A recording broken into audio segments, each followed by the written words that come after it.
Segment 2, overnight line movers. Money never sleeps there. Always check out SBRodds.com for all the latest line movements in the business here. If we take a look at the Rockets, seeing a slight bump early morning action versus the Los Angeles Lakers. Line opens up at 2. Looks like it's sitting around 3, 2.5 in some of the books offshore as well. 232 as a total. Rockets and Lakers back at it. Now, Teddy, before you get into this game, we're not going to cap this game, but take a quick preview. Coming out of the All-Star break, outside of like LeBron James for the Lakers, a lot of these guys flew off some steam. Now they get back on court. Positive or negative for you here heading into the stretch on these first couple games?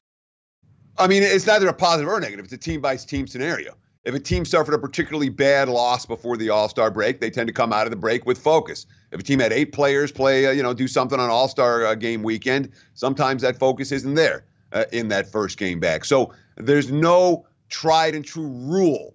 All right, everyone wants the simple solution. Oh, what's the rule for this? There's no rule. The rule is look at it at a team-by-team scenario. Do your homework, and you can find some betting opportunities today and tomorrow. Certainly the markets saw some opportunity with the Houston Rockets tonight in L.A., despite the fact that LeBron, what was his quote was that his intensity level has been, quote, activated, which I love. But, of course, with Clint Capella and Austin Rivers, both upgraded to probable for Houston, 2 impact players for that team, the money has come on the Rockets. Certainly the early money has come overnight on Houston, and we're seeing a continuing of that money flow here early on Thursday morning.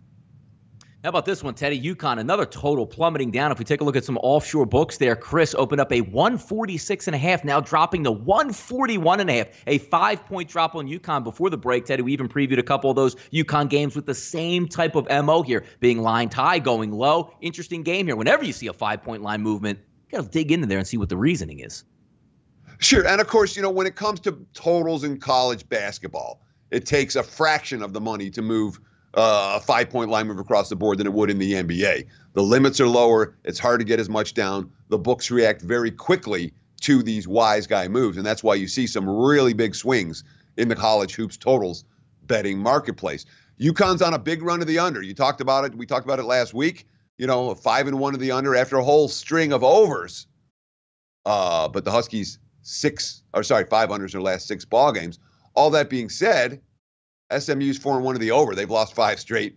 That came after a long string of unders. So the market's expecting UConn's pace to be the preferred one tonight. That, of course, a slower pace than what SMU wants to play.